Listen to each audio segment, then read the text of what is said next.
ಕಾರವಾರ ನಗರದ ಕ್ರಿಮ್ಸ್ ಆಸ್ಪತ್ರೆಯಲ್ಲಿ ಬುಧವಾರ ರಾತ್ರಿ ಕರ್ತವ್ಯದಲ್ಲಿದ್ದ ಡಿ ದರ್ಜೆ ನೌಕರರ ಮೇಲೆ ರೋಗಿಯನ್ನ ಕರೆತಂದವರು ಹಲ್ಲೆ ಮಾಡಿದ್ದಾರೆ ಎಂದು ಆರೋಪಿಸಿ ಆಸ್ಪತ್ರೆಯ ಡಿ ದರ್ಜೆ ನೌಕರರು ಕರ್ತವ್ಯಕ್ಕೆ ಹಾಜರಾಗದೆ ದಿಢೀರ್ ಮುಷ್ಕರ ನಡೆಸಿದ ಘಟನೆ ಗುರುವಾರ ಬೆಳಿಗ್ಗೆ ನಡೆದಿದೆ.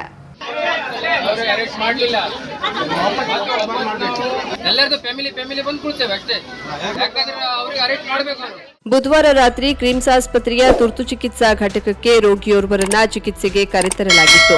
ಈ ವೇಳೆ ಆಸ್ಪತ್ರೆಯ ಸಿಬ್ಬಂದಿ ಹಾಗೂ ರೋಗಿಯನ್ನ ಕರೆತಂದವರ ನಡುವೆ ಮಾತಿನ ಚಕಮಕಿ ನಡೆದಿದೆ. ಬಳಿಕ ರೋಗಿಯೊಂದಿಗೆ ಬಂದವರು ಸಿಬ್ಬಂದಿಯ ಮೇಲೆ ಹಲ್ಲೆ ಮಾಡಿದ್ದು ಡಿ ದರ್ಜೆ ನೌಕರರು ಸೇರಿದಂತೆ ಕೆಲವರಿಗೆ ಗಂಭೀರ ಪೆಟ್ಟಾಗಿದೆ ಎಂದು ನೌಕರರು ಆರೋಪಿಸಿದ್ದಾರೆ. ಈ ಹಿನ್ನೆಲೆಯಲ್ಲಿ ಗುರುವಾರ ಬೆಳಿಗ್ಗೆ ಕ್ರಿಮ್ಸ್ ಆಸ್ಪತ್ರೆಯ ಎದುರು ಜಮಾವಣೆಗೊಂಡ ನೌಕರರು ಕರ್ತವ್ಯಕ್ಕೆ ಹಾಜರಾಗದೆ ಹಲ್ಲೆ ನಡೆಸಿದವರನ್ನ ಬಂಧಿಸುವಂತೆ ಆಗ್ರಹಿಸಿ ಮುಷ್ಕರ ಕೈಗೊಂಡ್ರು. ಕೆಲ ಹೊತ್ತಿನ ಬಳಿಕ ಆಗಮಿಸಿದ ಕ್ರಿಮ್ಸ್ ನಿರ್ದೇಶಕಿ ಪೂರ್ಣಿಮಾ ನೌಕರರ ಮನವೊಲಿಸಿ ಕರ್ತವ್ಯಕ್ಕೆ ಹಾಜರಾಗುವಂತೆ ಮನವಿ ಮಾಡಿದ್ರು. ಹಲ್ಲೆ ನಡೆಸಿದ ದೃಶ್ಯವು ಸಿಸಿ ಕ್ಯಾಮೆರಾದಲ್ಲಿ ಸೆರೆಯಾಗಿದೆ. ಹೀಗಾಗಿ ಆಸ್ಪತ್ರೆಯ ಕಡೆಯಿಂದಲೇ ಪೊಲೀಸ್ ದೂರು ನೀಡಲಿದ್ದೇವೆ. ಹಲ್ಲೆ ನಡೆಸಿದವರನ್ನ 24 ಗಂಟೆಯಲ್ಲಿಯೇ ಬಂಧಿಸುವಂತೆ ಪೊಲೀಸರಲ್ಲಿ ಮನವಿ ಮಾಡಿದ್ರು. ರೋಗಿಗಳ ಹಿತಕ್ಕಾಗಿ ನೌಕರರು ಕರ್ತವ್ಯಕ್ಕೆ ಹಾಜರಾಗುವಂತೆ ತಿಳಿಸಿದ ಹಿನ್ನೆಲೆಯಲ್ಲಿ ನಿರ್ದೇಶಕರ ಭರವಸೆಯಂತೆ ಪ್ರತಿಭಟನೆಯನ್ನ ಹಿಂದೆ ತೆಗೆದುಕೊಂಡ್ರು. ಪ್ರಕರಣಕ್ಕೆ ಸಂಬಂಧಿಸಿದಂತೆ ನಗರ ಪೊಲೀಸ್ ಠಾಣೆಯಲ್ಲಿ ಹಲ್ಲೆ ನಡೆಸಿದ ಆರೋಪಿಗಳ ವಿರುದ್ಧ ಪ್ರಕರಣ ದಾಖಲಾಗಿದ್ದು ಪೊಲೀಸರು ತನಿಖೆ ಕೈಗೊಂಡಿದ್ದಾರೆ.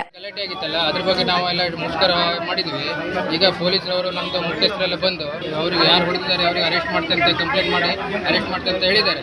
ಇದು 24 ಗಂಟೆ ಒಳಗಡೆ ಅವ್ರಿಗೆ ಅರೆಸ್ಟ್ ಮಾಡಲಿಲ್ಲ ಅಂದ್ರೆ ನಾವು ಮತ್ತೆ ನಮ್ಮ ಫ್ಯಾಮಿಲಿ ಸಮೇತ ಬಂದು ಇಲ್ಲಿ ಕುಳಿತೇವೆ. ಅವ್ರಿಗೆ ಅರೆಸ್ಟ್ ಮಾಡೋ ತನಕ ನಮ್ಗೆ ನ್ಯಾಯ ಬೇಕು. ಈ ತರ ನಾವು ಹಾಸ್ಪಿಟಲ್ಗೋಸ್ಕರ ನಾವು 100 ಬೇಸಿಕ್ ಸ್ಟಾಫ್ ಗೌರ್ಮೆಂಟ್ ಏನಲ್ಲ 100 ಬೇಸಿಕ್ ಸ್ಟಾಫ್ ನಾವು ಇಲ್ಲಿ ದುಡಿಲಿಕ್ಕೆ ಬಂದಾಗ ಅವ್ರ ಕಣ್ಣಿಂದ ಇವ್ರ ಕಣ್ಣಿಂದ ಹೊಡೆತ ತಿನ್ಸ್ಕೊಟ್ಟು ನಮ್ಮ ಜೀವಕ್ಕೆ ಏನಾರು ಆದ್ರೆ ಯಾರು ಜವಾಬ್ದಾರು? ಅದು ಫಸ್ಟ್ ಅವರು ನಮ್ಗೆ ಭರವಸೆ ಕೊಡಬೇಕು. ಈಗ ಅವರು ಹೇಳಿದ್ದಾರೆ 24 ಗಂಟೆ ಅರೆಸ್ಟ್ ಮಾಡ್ತೇವೆ ಅಂತ ಪೊಲೀಸ್ ಅವರು. ಅವ್ರು ಅರೆಸ್ಟ್ ಮಾಡಲಿಲ್ಲ ಅಂದ್ರೆ ಮುಂದಿನ ಕ್ರಮ ನಾವು ಕೈಗೊಳ್ತೇವೆ ಅಷ್ಟೇ. ಉತ್ತರ ಕನ್ನಡ ಜಿಲ್ಲೆಯಲ್ಲಿ ಮಲ್ಟಿ ಸ್ಪೆಷಾಲಿಟಿ ಆಸ್ಪತ್ರೆ ನಿರ್ಮಾಣ ಆಗಬೇಕೆನ್ನುವ ಬಗ್ಗೆ ಎಷ್ಟೇ ಸದ್ದು ಮಾಡಿದ್ರೂ ಲಾಭವಾಗದ್ದನ್ನ ಕಂಡು ಯುವಕನೋರ್ವ ಉತ್ತರ ಕನ್ನಡ ಜಿಲ್ಲೆಗೆ ಮಲ್ಟಿ ಸ್ಪೆಷಾಲಿಟಿ ಆಸ್ಪತ್ರೆ ಬೇಕು ಎನ್ನುವ ಸಂದೇಶದೊಂದಿಗೆ ಬೈಕ್ ಮೇಲೆ ಕುಂಭಮೇಳಕ್ಕೆ ಪ್ರವಾಸ ಹೊರಟಿರುವ ವಿಡಿಯೋ ಸಾಮಾಜಿಕ ಜಾಲತಾಣದಲ್ಲಿ ವೈರಲ್ ಆಗಿದೆ. ಈ ಯುವಕ ಬೆಂಗಳೂರಿನಿಂದ ಸಿದ್ದಾಪುರ ಮಾರ್ಗವಾಗಿ ಭೀಮಾಶಂಕರ, ತ್ರಯಂಬಕೇಶ್ವರ, ಉಜ್ಜಯಿನಿ, ವಾರಣಾಸಿ, ಪ್ರಯಾಗ್ರಾಜ್ ಮೂಲಕ ಅಯೋಧ್ಯೆ ತೆರಳಲಿದ್ದಾರೆ. ಚರಣ್ 777 ಎನ್ನುವ ಹೆಸರಿನೊಂದಿಗೆ ಬೈಕ್ ರೈಡ್ ಹೊರಟಿರುವ ಯುವಕ ವಿಡಿಯೋದಲ್ಲಿ ಮಾತನಾಡಿದ್ದರೂ ಎಲ್ಲಿಯೂ ತನ್ನ ಹೆಸರು ಪರಿಚಯ ಹೇಳಿಕೊಂಡಿಲ್ಲ. ಆದರೆ ಉತ್ತರ ಕನ್ನಡ ಜಿಲ್ಲೆಗೆ ಮಲ್ಟಿ ಸ್ಪೆಷಾಲಿಟಿ ಆಸ್ಪತ್ರೆ ಇಲ್ಲದಿರುವ ಬಗ್ಗೆ ವಿವರಿಸಿರುವ ಯುವಕ ಕಾರವಾರ ಅಂಕೋಲಾದವರು ತುರ್ತು ಸಂದರ್ಭದಲ್ಲಿ ಚಿಕಿತ್ಸೆಗೆ ಗೋವಾಕ್ಕೆ ಹೋಗಬೇಕಾಗಿದೆ. ಉಳಿದವರು ಅಕ್ಕಪಕ್ಕದ ಜಿಲ್ಲೆ ರಾಜ್ಯಕ್ಕೆ ಹೋಗಬೇಕಾಗಿದೆ. ಇಲ್ಲಿಯವರೆಗೆ ಉತ್ತರ ಕನ್ನಡ ಜಿಲ್ಲೆಯಲ್ಲಿ ಮಾತ್ರ ಹೋರಾಟ ಮಾಡುತ್ತಿದ್ದೆವು. ಇದನ್ನ ದೊಡ್ಡದಾಗಿ ಮಾಡಿ ಹೊರ ರಾಜ್ಯಗಳ ಗಮನವನ್ನು ಸೆಳೆಯಲು ಈ ರೈಡ್ ಹೊರಟಿದ್ದೇನೆ. ಕುಂಭಮೇಳಕ್ಕೆ ಹೋಗಿ ಅಲ್ಲಿ ಬ್ಯಾನರ್ ಪ್ರದರ್ಶಿಸಿ ಅಲ್ಲಿ ಬಂದಿರುವ ಜನರಿಂದ ಉತ್ತರ ಕನ್ನಡ ಜಿಲ್ಲೆಗೆ ಮಲ್ಟಿ ಸ್ಪೆಷಾಲಿಟಿ ಆಸ್ಪತ್ರೆ ಬೇಕು ಎಂದು ಸರ್ಕಾರಕ್ಕೆ ಪತ್ರ ಹಾಕಿಸೋದು ನನ್ನ ಉದ್ದೇಶ ಎಂದು ಬೈಕ್ ಸವಾರ ವಿವರಿಸಿದ್ದಾರೆ. ಕಾನ್ಸೆಪ್ಟ್ ಇಷ್ಟೇನೆ. ನಮಗೆ ನಮ್ಮ ಉತ್ತರ ಕನ್ನಡದಲ್ಲಿ ಮಲ್ಟಿ ಸ್ಪೆಷಾಲಿಟಿ ಹಾಸ್ಪಿಟಲ್ ಇಲ್ಲ. ಆಲ್ಮೋಸ್ಟ್ ಆಗಿ ನಾವು ಬೇರೆ ಡಿಸ್ಟಿಕ್ಕಿಗೆ ಇಲ್ಲ ಈ ಕಡೆ ಕಾರವಾರ ಅಂಕೋಲಾದವರಾಗಿರ್ಬೋದು ಗೋವಾಕ್ಕೆ ಇದನ್ನೇ ಮಾಡ್ತಾ ಇದ್ದಾರೆ. ಸೊ ಇದು ಓನ್ಲಿ ನಮ್ಮ ಉತ್ತರ ಕನ್ನಡದಲ್ಲಿ ಮಾತ್ರ ನಾವು ಹೋರಾಟ ಮಾಡ್ತಾ ಇದ್ವಿ. ಇದನ್ನು ಸ್ವಲ್ಪ ಹೊರಗಡೆನೂ ತೊಗೊಂಡೋಗಿ ಒಂದು ಸ್ವಲ್ಪ ದೊಡ್ಡದಾಗಿ ಇದನ್ನು ಮಾಡೋಣ, ಹೊರಗಡೆ ರಾಜ್ಯಗಳಿಗೂ ಗೊತ್ತಾಗಲಿ, ಅವ್ರ ಜನರದ್ದು ಸಪೋರ್ಟ್ ಬಂದರೆ ಆ ಸಪೋರ್ಟಿಂದನೂ ಏನೋ ಒಂದು ಸ್ವಲ್ಪ ನಮಗೆ ಹೆಲ್ಪ್ ಆಗ್ಬೋದು ಅನ್ನೋ ಉದ್ದೇಶಕ್ಕೆ ಅಲ್ಲಿಗೆ ಹೋಗ್ತಾ ಇರೋದು. ಸೊ ನಮ್ಮದು ಟಾರ್ಗೆಟ್ ಬಂದ್ಬಿಟ್ಟು ಇವಾಗ ಇಲ್ಲಿಂದ ಮಹಾರಾಷ್ಟ್ರ ಹೋಗಿ ಮಹಾರಾಷ್ಟ್ರದಲ್ಲಿ ಜ್ಯೋತಿರ್ಲಿಂಗಗಳನ್ನೆಲ್ಲ ದರ್ಶನ ಮಾಡಿ ಅಲ್ಲಿಂದ ಪ್ರಯಾಗ್ರಾಜಲ್ಲಿ ಕುಂಭಮೇಳಕ್ಕೆ ಏನು ಜನಗಳು ಬರ್ತಾರೆ ಆ ಜನಗಳ ಮುಂದೆ ನಮ್ಮ ಹತ್ರ ಒಂದು ಬ್ಯಾನರ್ ಇದೆ. ಆ ಬ್ಯಾನರನ್ನು ಶೋ ಮಾಡಿ ಪ್ರತಿಯೊಬ್ಬರ ಹತ್ರನೂ ಪೋಸ್ಟ್ ಹಾಕ್ಸ್ಬಿಟ್ಟು ಉತ್ತರ ಕನ್ನಡ ನೀನ್ ಮಲ್ಟಿ ಸ್ಪೆಷಾಲಿಟಿ ಹಾಸ್ಪಿಟಲ್ ಅನ್ನೋ ಟ್ಯಾಗ್ ಲೈನ್ ಹಾಕಬೇಕು ಅನ್ನೋದು ನಮ್ದು ಈ ರೈಡಿನ ಉದ್ದೇಶ. ಗೋಕರ್ಣ ಪುರಾಣ ಪ್ರಸಿದ್ಧ ಮಹಾಬಲೇಶ್ವರ ಮಂದಿರದ ಶಿವರಾತ್ರಿ ಮಹೋತ್ಸವ ಫೆಬ್ರವರಿ 21ರಿಂದ ಪ್ರಾರಂಭವಾಗಲಿದೆ. ಮುಂಜಾನೆ ಗಣೇಶ ಪೂಜೆ, ಧ್ವಜಾರೋಹಣ ನೆರವೇರಲಿದ್ದು ಈ ಮೂಲಕ 9 ದಿನಗಳ ದೈವಿಕ ಕಾರ್ಯಕ್ರಮಕ್ಕೆ ಚಾಲನೆ ದೊರೆಯಲಿದೆ. 9 ದಿನಗಳ ಧಾರ್ಮಿಕ ಕಾರ್ಯಕ್ರಮ ನಡೆಯುವ ಯಾಗಶಾಲೆಯಲ್ಲಿ ವಿವಿಧ ತಯಾರಿಗಳು ನಡೆಯುತ್ತಿವೆ. ಪ್ರತಿದಿನವೂ ದೇವರ ದರ್ಶನಕ್ಕೆ ಭಕ್ತರು ಅಧಿಕ ಸಂಖ್ಯೆಯಲ್ಲಿ ಆಗಮಿಸಲಿದ್ದು ಫೆಬ್ರವರಿ 26ರಂದು ಶಿವರಾತ್ರಿಯ ಶಿವಯೋಗ ಮಹಾಪರ್ವದಂದು ಮತ್ತಷ್ಟು ಜನರು ಬರಲಿದ್ದು ಇವರಿಗಾಗಿ ದೇವರ ದರ್ಶನಕ್ಕೆ ಸರತಿ ಸಾಲು ಹಾಗೂ ಪಶ್ಚಿಮ ದ್ವಾರದಿಂದ ಮುಖ್ಯ ಕಡಲ ತೀರದವರೆಗೆ ಪೆಂಡಾಲ್ ವ್ಯವಸ್ಥೆ ಮಾಡಲಾಗಿದೆ. 2 ಹೊತ್ತು ದೇವಾಲಯದ ಅಮೃತಾನ್ನ ಭೋಜನ ಶಾಲೆಯಲ್ಲಿ ಉಚಿತ ಪ್ರಸಾದ ಭೋಜನ, ಶಿವರಾತ್ರಿಯಂದು ಉಪಹಾರದ ವ್ಯವಸ್ಥೆ ಮಾಡಲಾಗಿದೆ. ಕುಡಿಯುವ ನೀರು ಮತ್ತಿತರ ಅನುಕೂಲತೆಯನ್ನ ಒದಗಿಸಲಾಗಿದೆ. ಮಂದಿರ ಶಿಖರ ಹಾಗೂ ಸುತ್ತಲಿನ ಪ್ರಕಾರದಲ್ಲಿ ವಿದ್ಯುತ್ ದೀಪಾಲಂಕಾರ ಮಾಡಲಾಗಿದ್ದು ಭಕ್ತರನ್ನ ಆಕರ್ಷಿಸುತ್ತಿದೆ. ಹಲವು ವರ್ಷಗಳಿಂದ ಮಂದಿರದ ವತಿಯಿಂದ ಗೋಕರ್ಣ ಮುಖ್ಯ ಕಡಲ ತೀರದಲ್ಲಿ ಪ್ರತಿದಿನ ಸಂಜೆ ಸಾಂಸ್ಕೃತಿಕ ಕಾರ್ಯಕ್ರಮ ನಡೆಯುತ್ತಿತ್ತು. ಆದರೆ ಈ ವರ್ಷ ಯಾವುದೇ ಕಾರ್ಯಕ್ರಮ ನಡೆಯುತ್ತಿಲ್ಲ ಎಂದು ತಿಳಿದು ಬಂದಿದೆ. ರಥಸಪ್ತಮಿ ದಿನದಂದು ರಥಕ್ಕೆ ಪೂಜೆ ಸಲ್ಲಿಸಿ ರಥ ಕಟ್ಟುವ ಕಾರ್ಯ ರೂಢಿಗತ ಪರಂಪರೆಯಂತೆ ನಡೆಯುತ್ತಿದ್ದು, ಹಾಲಕ್ಕಿ ಒಕ್ಕಲಿಗ ಸಮಾಜದವರು ತಮ್ಮ ನೈಪುಣ್ಯತೆಯಲ್ಲಿ 7 ಅಂತಸ್ತಿನ ರಥವನ್ನ ಕಟ್ಟಿದ್ದು ಅಡ್ಡ ಹಾಗೂ ಉದ್ದದಲ್ಲಿ ದಬ್ಬೆ ಕಟ್ಟುವ ಕಾರ್ಯ ಮಾಡುತ್ತಿದ್ದು, ಇದು ಕೊನೆಯ ಹಂತವಾಗಿದ್ದು ದೇವರ ಧ್ವಜಾರೋಹಣದ ಬಳಿಕ ವಿವಿಧ ಬಣ್ಣದ ಆಕರ್ಷಕ ಪತಾಕೆ ಕಟ್ಟುವುದರ ಮೂಲಕ ಫೆಬ್ರವರಿ 28ರಂದು ನಡೆಯುವ ರಥೋತ್ಸವಕ್ಕೆ ಸಿದ್ಧಗೊಳ್ಳಲಿದೆ. ವಾಹನ ದಟ್ಟಣೆ ಸಂಚಾರ ನಿಯಂತ್ರಣಕ್ಕೆ ಈಗಾಗಲೇ ಪೊಲೀಸ್ ಇಲಾಖೆ ತಯಾರಿ ನಡೆಸಿದ್ದು, ಏಕಮುಖ ಸಂಚಾರ ಸೇರಿದಂತೆ ಸಂಚಾರ ನಿಯಮ ಮೀರಿ ಬರುವ ವಾಹನದ ಮೇಲೆ ಸೂಕ್ತ ಕ್ರಮ ಜರುಗಿಸಲು ಸಜ್ಜಾಗಿದೆ.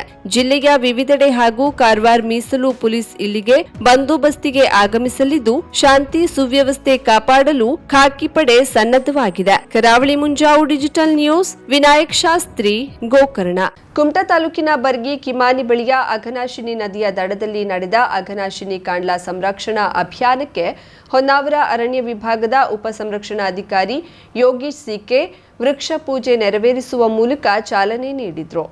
ಆಸ್ಟರ್ ಡಿಎಂ ಫೌಂಡೇಶನ್, ಸ್ಕೋಡ್ವೇಸ್ ಸಂಸ್ಥೆ ಹಾಗೂ ಅರಣ್ಯ ಇಲಾಖೆಯ ಸಹಯೋಗದಲ್ಲಿ ನಡೆದ ಅಘನಾಶಿನಿ ಕಾಂಡ್ಲಾ ಸಂರಕ್ಷಣೆ ಅಭಿಯಾನಕ್ಕೆ ಚಾಲನೆ ನೀಡಿ ಮಾತನಾಡಿದ ಯೋಗೇಶ್, ಕಾಂಡ್ಲಾ ವನಗಳು ಸಮೃದ್ಧ ಜೀವ ವೈವಿಧ್ಯತೆಯ ಕೇಂದ್ರವಾಗುವ ಜೊತೆಯಲ್ಲಿ ಕಡಲ್ಕೊರೆತ ನಿಯಂತ್ರಿಸುವ ಸಾಮರ್ಥ್ಯವನ್ನ ಹೊಂದಿದೆ. ಪ್ರಕೃತಿ ವಿಕೋಪ, ಪ್ರವಾಹದ ಸಂದರ್ಭದಲ್ಲಿ ಉಂಟಾಗಬಹುದಾದ ಅಪಾಯವನ್ನ ತಡೆಯುವಲ್ಲಿ ಪ್ರಮುಖ ಪಾತ್ರ ವಹಿಸುತ್ತದೆ. ಕಾಂಡ್ಲಾ ವನಗಳು ಜೈವಿಕ ವ್ಯವಸ್ಥೆಯ ಹಾಟ್ಸ್ಪಾಟ್ ಅಲ್ಲದೆ ಜನರ ಬದುಕನ್ನ ಕಟ್ಟುವ ಕೇಂದ್ರವಾಗಿದೆ. ಯುನೆಸ್ಕೋ ಅಧ್ಯಯನದ ಪ್ರಕಾರ ಜಿಲ್ಲೆಯಲ್ಲಿ 2156.63 ಹೆಕ್ಟೇರ್ ಕಾಂಡ್ಲಾ ಪ್ರದೇಶವಿದ್ದು, ಕೆಲವು ಕಾಂಡ್ಲಾ ವನಗಳನ್ನು ಅಭಿವೃದ್ಧಿಪಡಿಸುವುದರಿಂದ ಮೀನುಗಾರಿಕೆ ಹಾಗೂ ಪರಿಸರ ಪ್ರವಾಸೋದ್ಯಮ ಅಭಿವೃದ್ಧಿಪಡಿಸಲು ಸಾಧ್ಯವಾಗುತ್ತದೆ ಎಂದರು. ಇವತ್ತು ಆಸ್ಟರ್ ಡಿಎಂ ಫೌಂಡೇಶನ್ ಮತ್ತೆ ಸ್ಕಾಡ್ವೇಸ್ ಸಂಸ್ಥೆಯವರು ಹೊನ್ನಾವರ ವಿಭಾಗದ ಅಘನಾಶಿನಿ ಅಳಿವೆ ಕಣಿವೆ ಪ್ರದೇಶದಲ್ಲಿ ಇವತ್ತು ನಮ್ಮ ಮ್ಯಾಂಗ್ರೂವ್ 1 ಹೆಕ್ಟೇರ್ ಮ್ಯಾಂಗ್ರೂವ್ ನಾಟಿ ಮಾಡೋ ಮೂಲಕ ಅಘನಾಶಿನಿ ಕಾಂಡ್ಲಾ ಸಂರಕ್ಷಣಾ ಅಭಿಯಾನವನ್ನ ಅವರು ಶುರು ಮಾಡಿದ್ದಾರೆ. ಅವರ ಉದ್ದೇಶ ನಮ್ಮ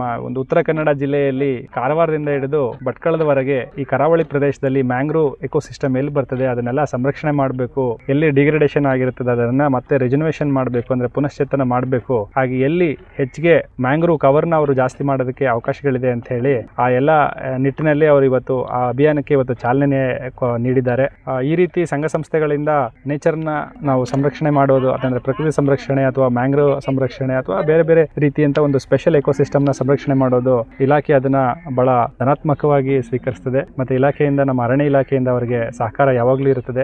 ಈ ರೀತಿ ಸಂಘ ಸಂಸ್ಥೆಗಳು, ಸಾರ್ವಜನಿಕರು ಒಂದು ಪರಿಸರ ಸಂರಕ್ಷಣೆಯಲ್ಲಿ, ಅರಣ್ಯ ಸಂರಕ್ಷಣೆಯಲ್ಲಿ ಕೈ ಜೋಡಿಸಿದ್ರೆ ನಮಗೆ ಇನ್ನೂ ಹೆಚ್ಚಿನ ಶಕ್ತಿ ಸಿಗುತ್ತದೆ ಸಂರಕ್ಷಣೆಯಲ್ಲಿ. ಈ ಒಂದು ಅಭಿಯಾನ ಅವರು ಇವತ್ತೇನು ಶುರು ಮಾಡಿದ್ದಾರೆ, ಅವರು ಈ ವರ್ಷ ಪೂರ್ತಿ ಅಭಿಯಾನ ಇಟ್ಕೋಬೇಕು ಅನ್ನೋದು ಅವರ ಉದ್ದೇಶ.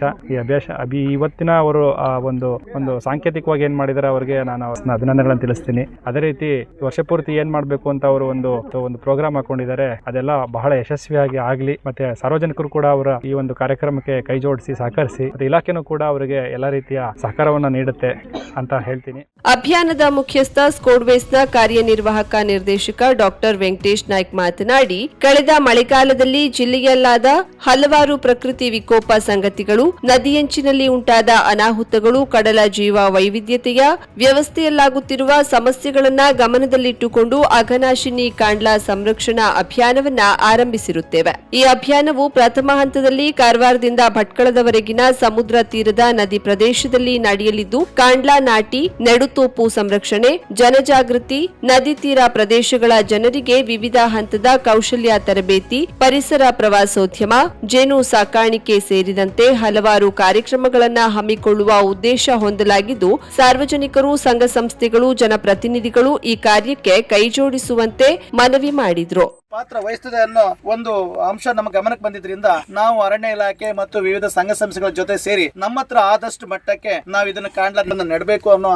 ತೀರ್ಮಾನ ಮಾಡಿದ್ವಿ. ಈ ನಿಟ್ಟಿನಲ್ಲಿ ನಾವು ಕೆನರಾ ಸರ್ಕಲ್ ನ ನಮ್ಮ ವಸಂತ ರೆಡ್ಡಿ ಸಾಹೇಬ್ರ CF ಇದ್ದಾರೆ, ಕನ್ಸರ್ವೇಟರ್ ಆಫ್ ಫಾರೆಸ್ಟ್ ಇದ್ದಾರೆ ಕೆನರಾ ಸರ್ಕಲ್ ನ, ಅವ್ರ ಹತ್ರ ಹೋಗಿ ನಾವು ಇದ್ರ ಬಗ್ಗೆ ಚರ್ಚೆ ಮಾಡಿದಾಗ ನಾವು ಇದನ್ನ ಮಾಡೋಣ, ನಮ್ದೆಲ್ಲ ಇಲಾಖೆ ಸಂಪೂರ್ಣ ಸಹಕಾರ ಇದೆ ಅಂತಂದ್ರು. ಹಿರೇಗುತ್ತಿ ವಲಯ ಅರಣ್ಯಾಧಿಕಾರಿ ರಾಜು ನಾಯ್ಕ್ ಹಾಗೂ ಸಿಬ್ಬಂದಿಗಳು, ಸ್ಕೋಡ್ವೇಸ್ ಸಂಸ್ಥೆಯ ಸಹೋದ್ಯೋಗಿಗಳು, ಸ್ಥಳೀಯ ಸ್ವಯಂ ಸೇವಕರು ಉಪಸ್ಥಿತರಿದ್ದರು. ಕಾರ್ಯಕ್ರಮಾಧಿಕಾರಿ ನಾರಾಯಣ್ ಹೆಗಡೆ ಸ್ವಾಗತಿಸಿದ್ರು. ಸಂಯೋಜಕಿ ಶೋಭಾ SG ವಂದಿಸಿದ್ರು. ಇದೇ ಸಂದರ್ಭದಲ್ಲಿ 1000ಕ್ಕೂ ಹೆಚ್ಚು ಕಾಂಡ್ಲಾ ಸಸಿಗಳನ್ನ ಸ್ಥಳೀಯರ ಸಹಕಾರದೊಂದಿಗೆ ನಾಟಿ ಮಾಡಲಾಯಿತು.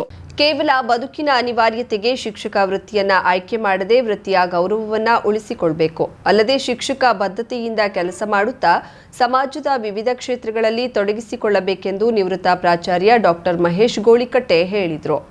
ಸ್ಥಳೀಯ KLE ಸಂಸ್ಥೆಯ ಶಿಕ್ಷಣ ಮಹಾವಿದ್ಯಾಲಯದ ಪ್ರಥಮ ವರ್ಷದ ವಿದ್ಯಾರ್ಥಿಗಳಿಗೆ ಸ್ವಾಗತ, ರ್ಯಾಂಕ್ ವಿಜೇತರಿಗೆ ಸನ್ಮಾನ ಹಾಗೂ NSS ಘಟಕ ಹಾಗೂ ವಿದ್ಯಾರ್ಥಿ ಸಂಘದ ಉದ್ಘಾಟನಾ ಕಾರ್ಯಕ್ರಮದಲ್ಲಿ ಉದ್ಘಾಟಿಸಿ ಮಾತನಾಡುತ್ತಾ ಕರ್ತವ್ಯ ಪ್ರಜ್ಞೆ, ಸಮಯ ಪ್ರಜ್ಞೆ ಹಾಗೂ ನಾಗರಿಕ ಪ್ರಜ್ಞೆ ಸೂಕ್ತ ಮಾರ್ಗದರ್ಶನ ನೀಡಿ ವಿದ್ಯಾರ್ಥಿಯ ಸರ್ವತೋಮುಖ ಅಭಿವೃದ್ಧಿ ಮಾಡಬೇಕು ಎಂದರು.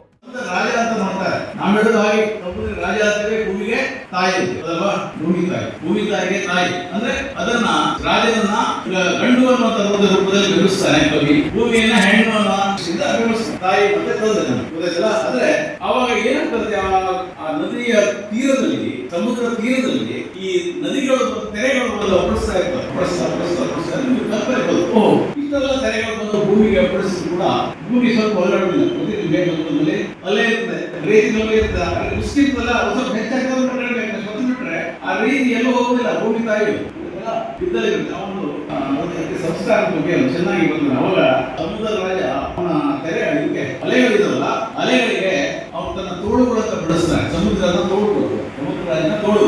ಅವನು ಬಂದು ಅಲೆಗಳು ಒಪ್ಪಿಸುವಾಗ ಬರೀತಾರೆ ಕವಿ, ತಾಯಿಯ ರೂಪದಲ್ಲಿ ಹೇಳ್ತಾನೆ, ಏ ಸಮುದ್ರ ರಾಜನೇ, ನೀ ಎಷ್ಟೇ ಅರ್ಪಣದಿಂದ ಬಂದ್ರು ಕೂಡ, ಎಷ್ಟೇ ದೊಡ್ಡದಾಗಿ ತೆರೆಗಳು ಬಂದ್ರು ಕೂಡ ನನ್ನನ್ನ ಈ ಹುಡ್ಲಿಕ್ಕೆ ಆಗುದಿಲ್ಲ. ಕಾರ್ಯಕ್ರಮದ ಅಧ್ಯಕ್ಷತೆ ವಹಿಸಿ ಮಾತನಾಡಿದ ಸ್ಥಳೀಯ ಸಮೂಹ ಸಂಸ್ಥೆಯ ಸದಸ್ಯ ಡಾಕ್ಟರ್ ಮಿಲನ್ ನಾರ್ವೇಕರ್, ವಿದ್ಯಾರ್ಥಿಗಳು ಕಲಿತ ವಿದ್ಯಾಸಂಸ್ಥೆಯನ್ನ ಮರೆಯದೆ ಮಾನವೀಯತೆಯಿಂದ ನೆನೆಯಬೇಕು, ಜೊತೆಗೆ ಸಂಸ್ಥೆಯ ಬೆಳವಣಿಗೆಯ ರಾಯಭಾರಿಗಳಾಗಿರಬೇಕು ಎಂದರು. ಕಾರ್ಯಕ್ರಮದಲ್ಲಿ ರಂಜನಾ ಸಂಗಡಿಗರು ಪ್ರಾರ್ಥಿಸಿದ್ರು. ಪ್ರಾಚಾರ್ಯ ಡಾಕ್ಟರ್ ವಿನಾಯಕ್ ಹೆಗಡೆ ಪ್ರಾಸ್ತಾವಿಕವಾಗಿ ಮಾತನಾಡಿ ಸ್ವಾಗತಿಸಿದ್ರು. ಉಪನ್ಯಾಸಕಿ ಡಾಕ್ಟರ್ ಪುಷ್ಪಾ ನಾಯಕ್ ಪರಿಚಯಿಸಿದ್ರು.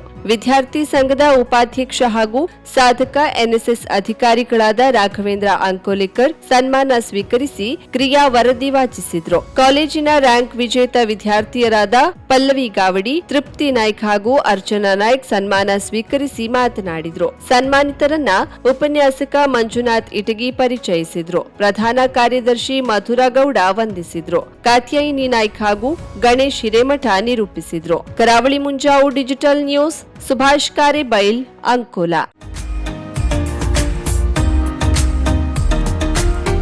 ಮಿಲನ್ ಎಂಟರ್ಪ್ರೈಸಸ್ ಬೃಹತ್ ಎಲೆಕ್ಟ್ರಾನಿಕ್ ಹಾಗೂ ಫರ್ನಿಚರ್ ಮಳಿಗೆ. ಉತ್ತರ ಕನ್ನಡ ಜಿಲ್ಲೆಯಲ್ಲೇ ಅತಿ ಹೆಚ್ಚು ಮಳಿಗೆಗಳನ್ನ ಹೊಂದಿರುವ, ಅತಿ ಹೆಚ್ಚು ಸಂತೃಪ್ತ ಗ್ರಾಹಕರನ್ನ ಹೊಂದಿರುವ ಮೂಲಕ ಹೆಗ್ಗಳಿಕೆಗೆ ಪಾತ್ರವಾಗಿರುವ ಏಕೈಕ ಸಂಸ್ಥೆ ಮಿಲನ್ ಎಂಟರ್ಪ್ರೈಸಸ್. ನಮ್ಮ ಮಳಿಗೆಗಳಲ್ಲಿ ಪ್ರಸಿದ್ಧ ಕಂಪನಿಗಳ electronic refrigerator, washing machine, LED TV, ACಗಳು ಲಭ್ಯ. ಭಾರತದ ಕರಾವಳಿ ಹವಾಮಾನಕ್ಕೆ ಹೊಂದಿಕೊಳ್ಳುವ ನಂಬರ್ 1 ಬ್ರ್ಯಾಂಡ್ ಆದ ಗೋದ್ರೇಜ್ ಕಂಪನಿಯ ಕಪಾಟು, ಆಫೀಸ್ ಟೇಬಲ್, ಆಫೀಸ್ ಚೇರ್, ಬ್ಯಾಂಕ್ಗಳಿಗೆ ಹಾಗೂ ಚಿನ್ನದ ಅಂಗಡಿಗಳಿಗೆ ಬೇಕಾಗುವ ಸೇಫ್ ಲಾಕರ್ಗಳು ಅತಿ ಕಡಿಮೆ ಬೆಲೆಯಲ್ಲಿ ಲಭ್ಯವಿದೆ. Teak wood sofa set, wooden dining table ಹಾಗೂ ಗ್ರಾಹಕರಿಗೆ ಬೇಕಾಗುವ ಅಳತೆಯಲ್ಲಿ ನಿಮ್ಮ ಮನೆಗೆ ಹೊಂದಿಕೊಳ್ಳುವ ಹಾಗೆ ಫರ್ನಿಚರ್ಗಳನ್ನ ಮಾಡಿಕೊಡಲಾಗುವುದು. ಕಸ್ಟಮೈಸ್ಡ್ ಕಿಚನ್, ವಾರ್ಡ್ರೋಬ್ಗಳನ್ನ ಅತಿ ಹೆಚ್ಚು ವರ್ಷಗಳ ಕಾಲ ಬಾಳಿಕೆ ಬರುವ ಹಾಗೆ ವಾರಂಟಿಯೊಂದಿಗೆ ಮಾಡಿಕೊಡಲಾಗುವುದು. ನಮ್ಮಲ್ಲಿ ಡ್ಯೂರಾಫ್ಲೆಕ್ಸ್, ಗೋದ್ರೇಜ್ ಕಂಪನಿಯ memory foam mattress, orthopaedic mattress, spring ಮ್ಯಾಟ್ರೆಸ್ಗಳು ಕಡಿಮೆ ಬೆಲೆಯಲ್ಲಿ ಲಭ್ಯ. ವಿವಿಧ ಕಂಪನಿಗಳ ನವೀನ ಮಾದರಿಯ ಮಿಕ್ಸರ್, ಗ್ರೈಂಡರ್, ಫ್ಯಾನ್, ಕುಕ್ಕರ್, ತವಾ, ಫ್ಲಾಸ್ಕ್, ಮೈಕ್ರೋ ಓವೆನ್ಗಳು ಲಭ್ಯವಿದೆ. 0% ಬಡ್ಡಿಯೊಂದಿಗೆ ಸ್ಥಳದಲ್ಲಿಯೇ ಬಜಾಜ್ ಫೈನಾನ್ಸ್ ನಿಂದ ಸಾಲ ಸೌಲಭ್ಯವಿದೆ. ಮಿಲನ್ ಎಂಟರ್ಪ್ರೈಸಸ್ ನಲ್ಲಿ ಖರೀದಿ ಮಾಡುವ ಗ್ರಾಹಕರಿಗೆ ಡಿಸ್ಕೌಂಟ್ ಮತ್ತು ಗಿಫ್ಟ್ ಜೊತೆಗೆ ಪ್ರತಿ 2,000 ರೂಪಾಯಿಗಳ ಖರೀದಿಗೆ ಒಂದು ಬಂಪರ್ ಲಕ್ಕಿ ಡ್ರಾ ಕೂಪನ್ ನೀಡಲಾಗುವುದು. ಈ ಲಕ್ಕಿ ಡ್ರಾನಲ್ಲಿ 7 ಲಕ್ಷದವರೆಗೆ ಬಹುಮಾನ ಗೆಲ್ಲುವ ಅವಕಾಶ ನಿಮ್ಮದಾಗಿರುತ್ತದೆ. ಲಕ್ಕಿ ಡ್ರಾದಲ್ಲಿ 1 ಕಾರ್, 2 ಬೈಕ್ ಮತ್ತು ರೆಫ್ರಿಜಿರೇಟರ್, ವಾಷಿಂಗ್ ಮಷಿನ್ ಸೇರಿದಂತೆ 30 ಲಕ್ಕಿ ಗ್ರಾಹಕರಿಗೆ ಬಹುಮಾನ ಗೆಲ್ಲುವ ಅವಕಾಶ. ಗ್ರಾಹಕರ ಸಂತೃಪ್ತಿಗೆ ನಮ್ಮ ಮೊದಲ ಆದ್ಯತೆ ಎನ್ನುವುದು ಮಿಲನ್ ಎಂಟರ್ಪ್ರೈಸಸ್ನ ವಾಕ್ಯ. ಉತ್ತರ ಕನ್ನಡ ಜಿಲ್ಲೆಯ ನಮ್ಮ ಶೋರೂಮ್ಗಳಾದ old Mahalakshmi super market, Mulla stop ಹತ್ತಿರ, ಕಾಜುಬಾಗ್ ಕಾರವಾರ, ಅಗ್ರಿಕಲ್ಚರ್ ಆಫೀಸ್ ಎದುರುಗಡೆ ಮಾಸ್ತಿಕಟ್ಟೆ ರೋಡ್ ಹೊನ್ನಾವರ, ಸೀಮಾ ಕಾಂಪ್ಲೆಕ್ಸ್ ಹತ್ತಿರ Moni Basti main road Bhatkal, Indian bank ಎದುರು CP Bazar road Sirsi, JS building JN road Dandeli, KS building Motikeri road Haliyal. ಇಲ್ಲಿಗೆ ತಪ್ಪದೇ ಭೇಟಿ ನೀಡಿ ಸಂತೃಪ್ತರಾಗಿ.